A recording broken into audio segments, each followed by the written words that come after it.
65.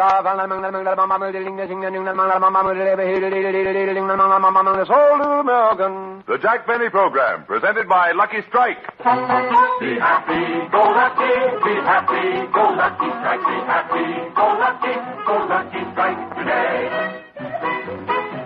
I write a column full of news and I've a scoop for you. For better taste, smoke Lucky Strike, they're mild and mellow too. You bet. Lucky's taste better than any other cigarette. I sell cigarettes all day, and this is what I hear. Those Lucky's sure have better taste. They bring you smoking cheer. And you'll agree, Lucky's taste better than any other cigarette. Be happy, go lucky, be happy, go lucky strike, be happy, go lucky strike today. Friends, there's a truly enjoyable difference in Lucky's. For Lucky's taste better than any other cigarette. And here's the reason.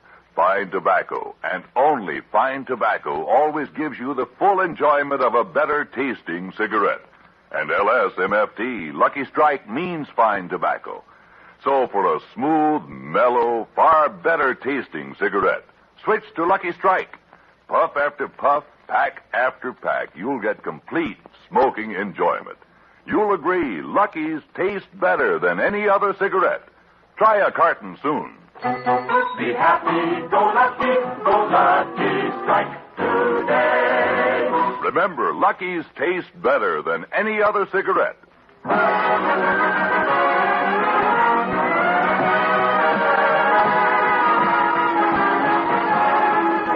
Lucky Strike program starring Jack Benny with Mary Livingston, Phil Harris, Rochester, Dennis Day, and yours truly, Don Wilson.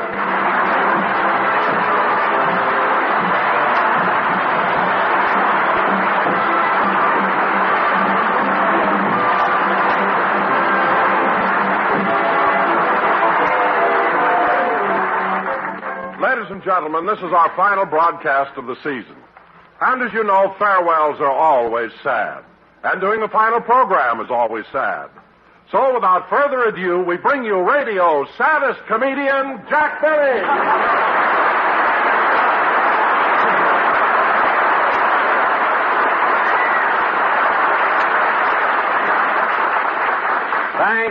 Thank you. Hello again. This is Jack Benny talking, and Don, you're right. I am sad. Very sad.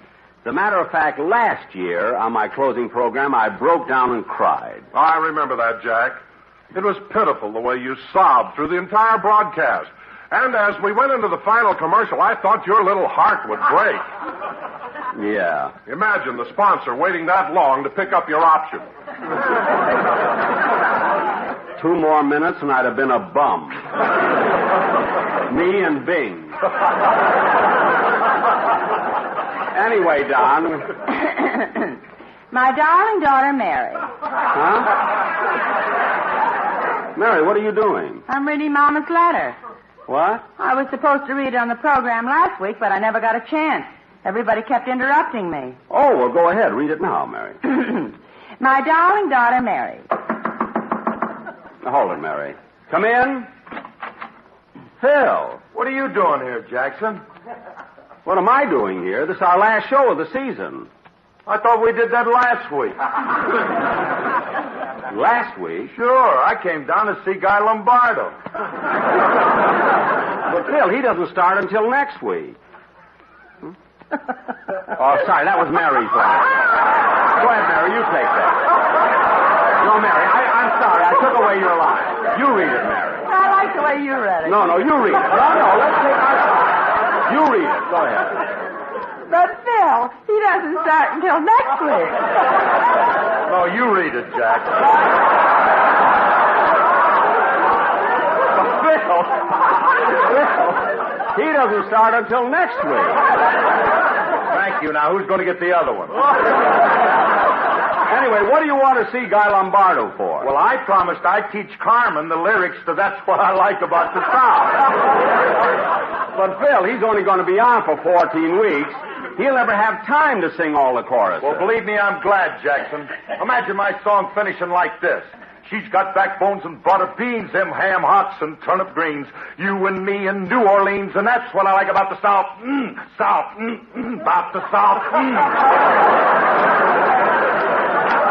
Look, Phil, since Guy Lombardo is going to be my summer replacement, tell your boys to clear their music racks. And tell Bagby that this summer he'll have to rent a room, so he better take his blankets out of the piano. And as far as you, Phil, as far as you're concerned, I wish you'd use this vacation to get a good rest, so you can come back in the fall ready to go. You know what I mean, Phil. Abstain a little, you know? Well, you're late with that, Jackson. I ain't had a drink in 2 weeks. Not since Remley had his accident. Remley had an accident? What happened to him? Oh, it was horrible, Jackson. Ghastly. He was carrying a bowl full of goldfish when somebody yelled, "Bottoms up."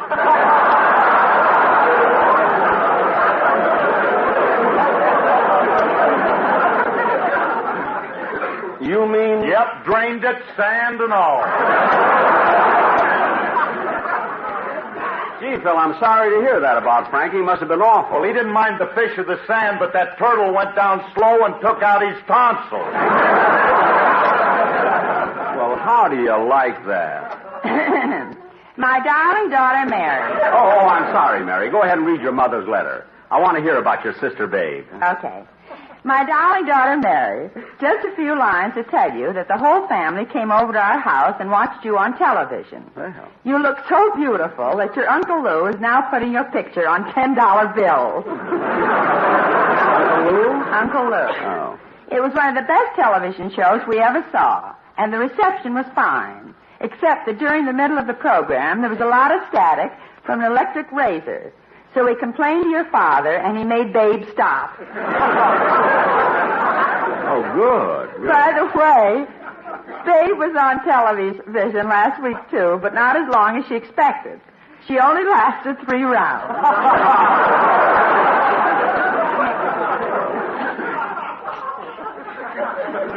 No other news, so we're closed now. Your loving mother, just plain Bill. She has to be funny right to the last line, doesn't she? Well, now, kids, because this is the last show of the season, I think we should start handing out a little credit to the people behind the scenes. I think so, too, Jack. So at this point, I want to introduce various members of our staff, those who are unseen and unheard. And unpaid.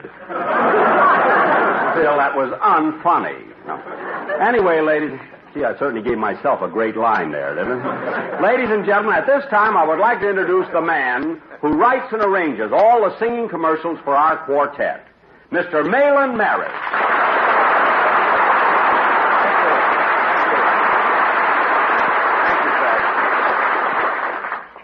Now, Malin, what song is the Sportsman Quartet going to do? Well, Jack, the Sportsmen can't be with us today. They're appearing at the Bella Reeve Hotel in Kansas City. Oh, yes. Well, Malin, what about our commercial? Well, I've written one for you, Mary, Phil, and Don. Oh. And, Jack, I hope you won't mind, but I wrote in a little part for myself. Well, good. Now, here are your parts. Gee. Don, you go first. Okay. I've been with Benny now from 34 to 51.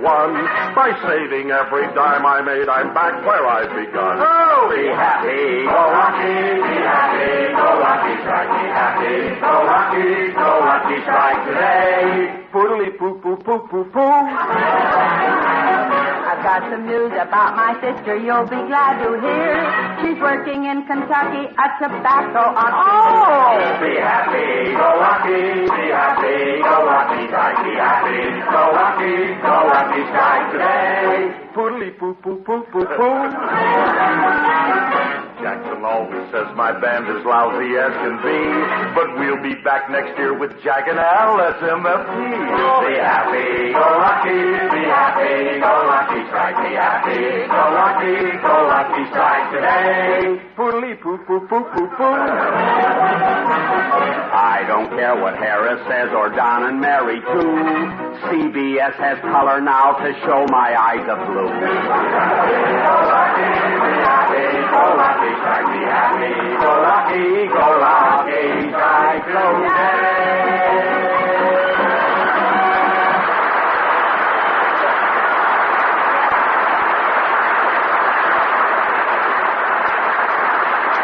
Say, that was really a clever number, Malin. How long have you studied music? Oh, I've never studied music, Jack.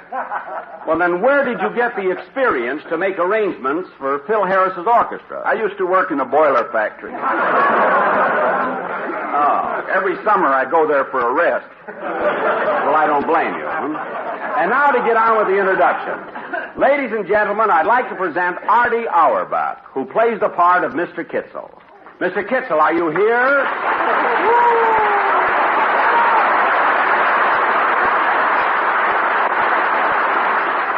Well, Mr. Kitzel, now that we're going off the air, what are you going to do this summer? I'm going to Houston, Texas to visit my cousin. Oh, you have a cousin in Houston? Uh-huh. What's his name? Glenn McCarthy.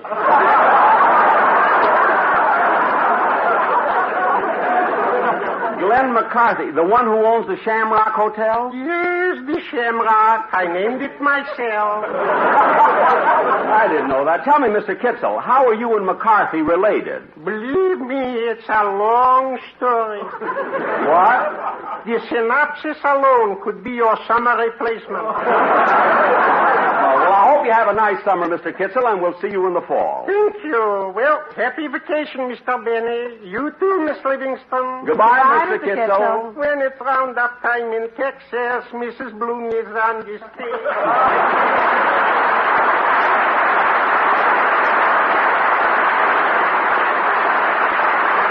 And now, ladies and gentlemen, I'd like to introduce another talented actor named Joe Kearns. You know him as Ed, the man who guards my underground vault. He's been there for years and years and years. As a matter of fact, I think I'll go down to my vault and see how he is.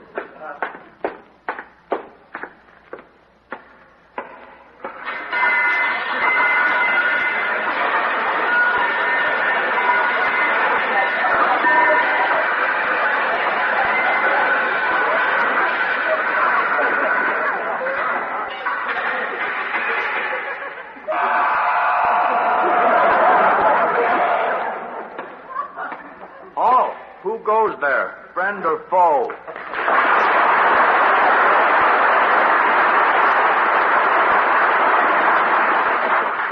Friend. What's the password? Old soldiers never die.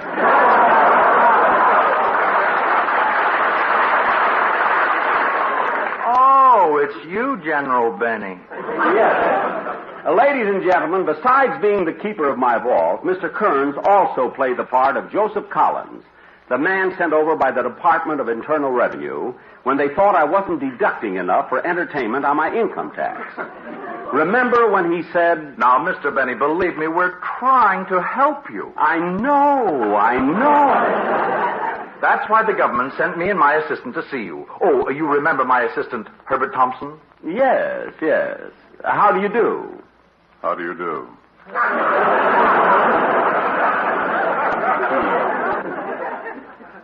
Mr. Benny, we still can't see how a man who earned all the money you did last year only spent $17 on entertainment. But that's all I spent, and I listed every penny of it. We know.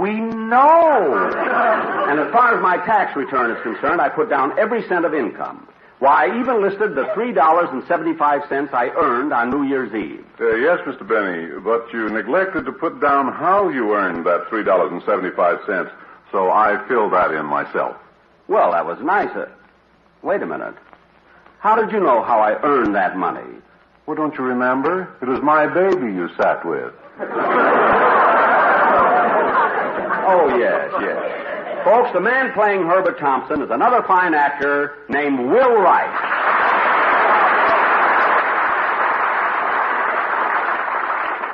Goodbye, Will.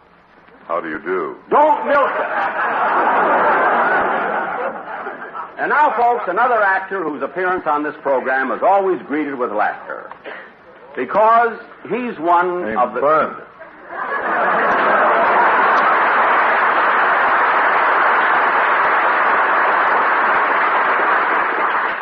Bud.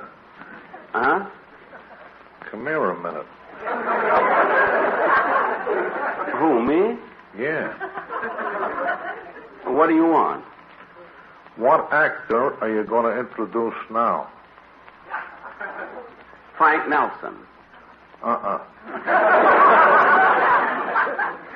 What? introduce Sheldon Leonard. Well, why should I introduce Sheldon Leonard now?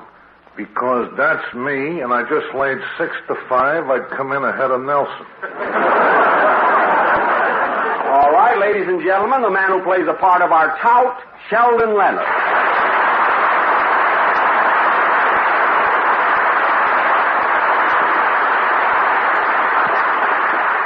And now, Mr. Leonard, will it be all right if I introduce Frank Nelson?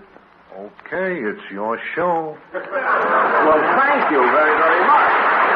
At this moment, folks, at this moment, I'd like to present Frank Nelson. Let's see, where is he? Oh, Mr.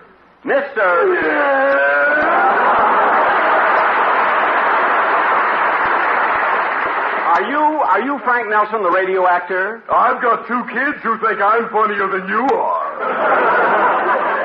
All right. I just want people to meet you. But you know, Frank, it's strange. Whenever I run into you on my program, you're always so antagonistic toward me. Yes.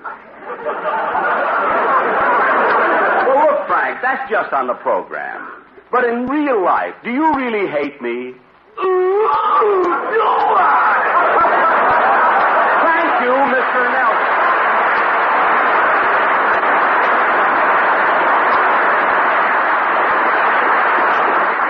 Ladies and gentlemen, lots of times when the scene of a program is in my home, I try to relax by listening to the radio. And there's one girl named Blanche Stewart who really drives me nuts whenever she sings. I'll see if I can tune her in right now. On top of old Smoky,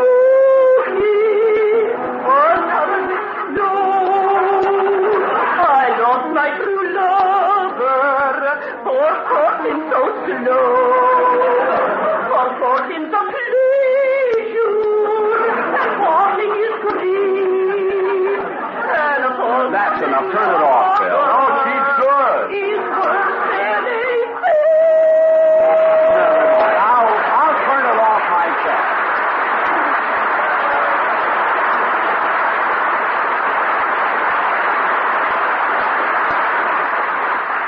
Ladies and gentlemen, a radio program is only as funny as the writers make it.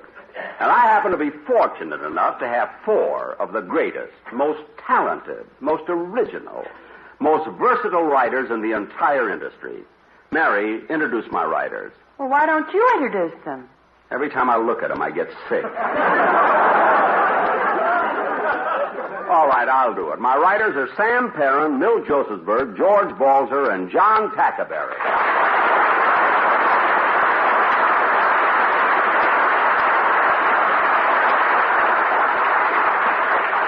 And now next, I'd like to introduce... Wait a minute, Jack. Aren't your writers going to come out and say something? No, Mary. They can write, but they can't read. How they do it, I don't know. Ladies and gentlemen, working in close cooperation with me and the writers is our little script girl, Jeanette Iman.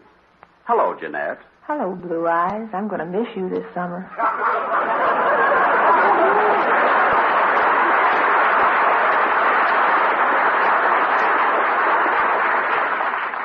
She can't type, but she's a good secretary.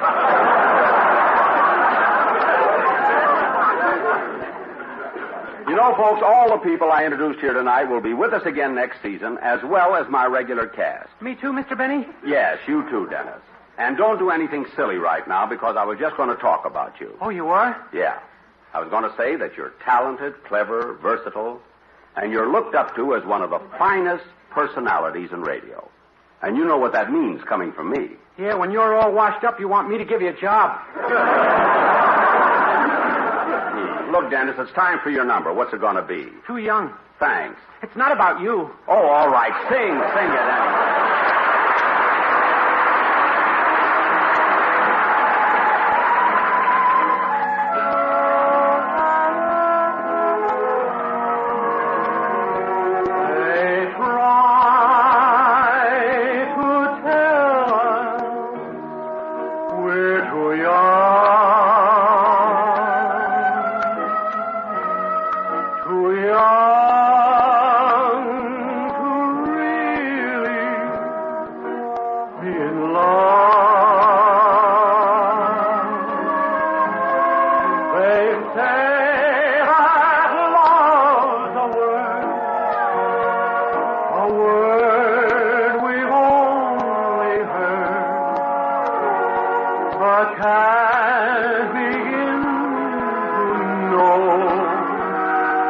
meaning of. And yet, we're not too young to know this love will last for years may go. And then someday they may recall we were not too young at all.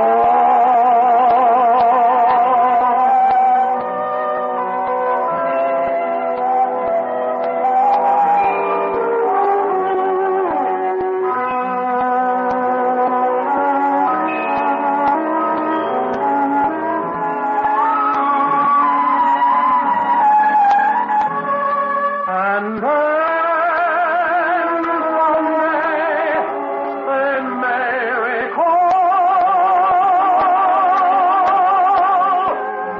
we were not too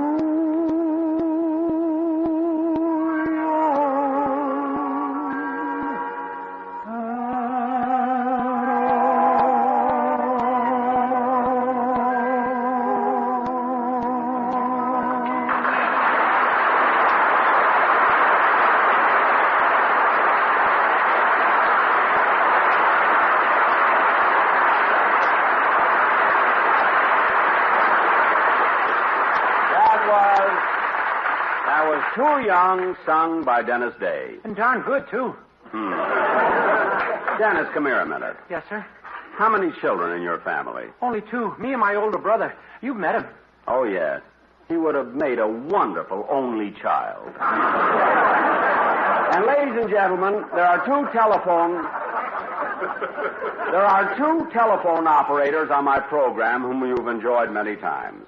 B. Benaderet, who plays the part of Gertrude, and Sarah Berner, who plays the part of Mabel. Jack, I don't see the girls around. You don't?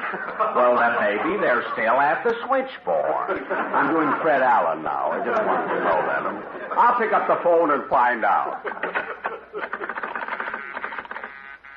Oh, Mabel, what does the guide say?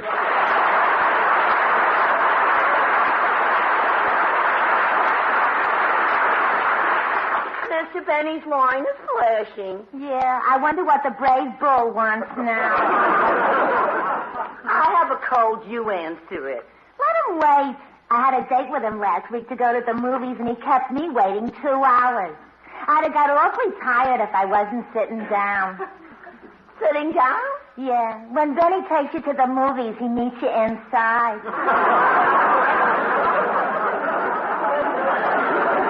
Yeah, I know what you mean. He's a slick one. Once he took me up on Mulholland Drive, shut off the motor, and then he said, "You know, honey, my back itches. Would you mind rubbing it for me?" So? Then he said, "I want to take my shirt off. Would you mind closing your eyes?" All right, so you closed your eyes and rubbed his back. Rubbed his back? Nothing. When I got through, I found out I Simonized his car.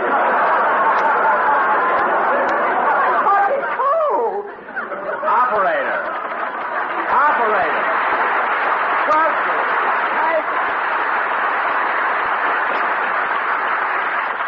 Folks, I really did want you to meet him, but I guess the switchboard is busy. And now, ladies and gentlemen, I'm going to introduce one of the most versatile actors in radio, Mel Blanc.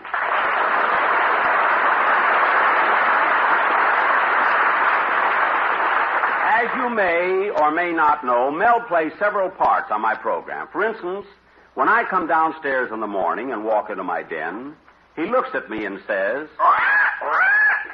"Oh, hello, Polly." Hello. Many times, the Polly had to listen to me take my violin lesson. But Polly never complained because she knew my French violin teacher was also Mel Blanc. No, Monsieur Benny. How many times must I tell you it is not da da da da da da da? You must slide.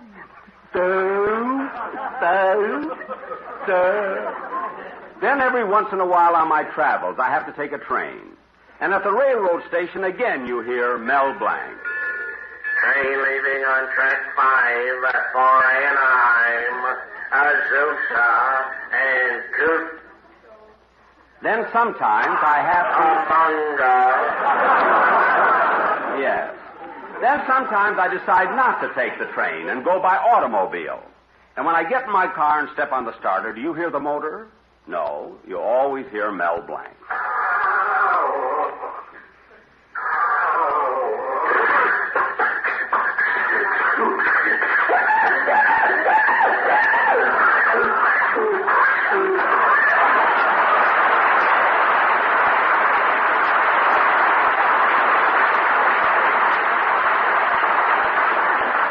Now, Mel, how about saying hello to the folks in your natural voice? I prefer it not in. That is, Doc, I want to, Well, you know where you... And so that's how Mel, now what's the matter? Huh? Hey, I forgot what my own voice is like. You forgot your own voice? Well, that's silly. Yeah.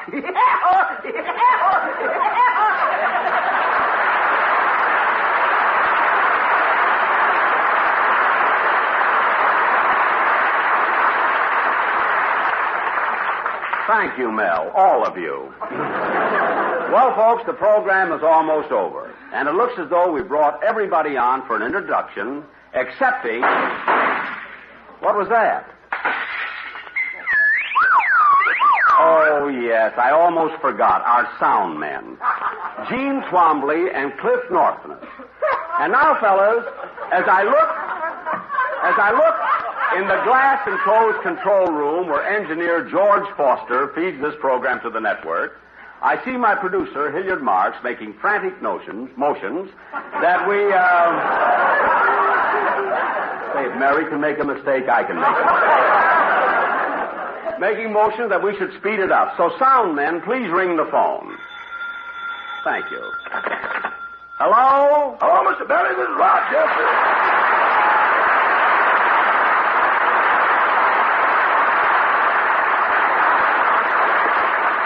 Oh, hello, Rochester. Have you got my car ready for my trip to New York? Almost, boss. I'm looking for a piece of cheesecloth so I can strain the oil into the crankcase. But, Rochester, last time you poured the oil right out of the can.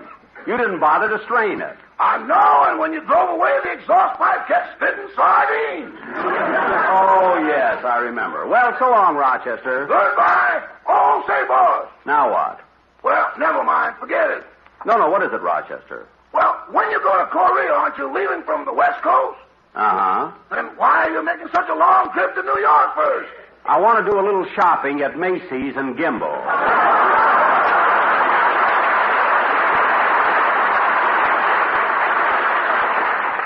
Oh, yeah. Goodbye. Wait a minute, Rochester. Haven't you got something funny to say about that? Well, I have, boss, but this is the final program of the season, and I'd like you to have the last laugh. Well, thank you, Rochester. Goodbye. Goodbye.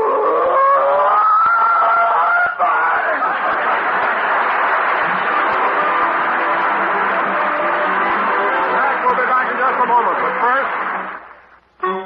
My bride and I will live a life as happy as can be, for we agree on Lucky Strike Hotel at MFT. And you'll agree, Lucky's taste better than any other cigarette.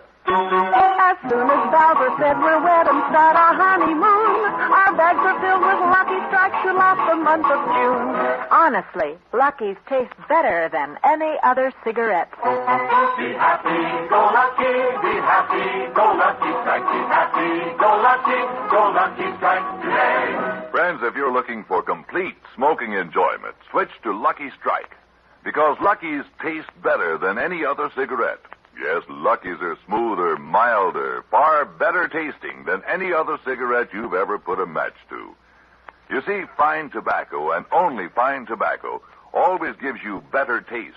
And LSMFT, Lucky Strike, means fine tobacco. So for everything you want in your cigarette, be happy, go Lucky. You'll find Lucky's taste better than any other cigarette. Make your next carton Lucky Strike. Be happy, go lucky strike today. Remember, Lucky's taste better than any other cigarette. Good night, everybody, from all of us.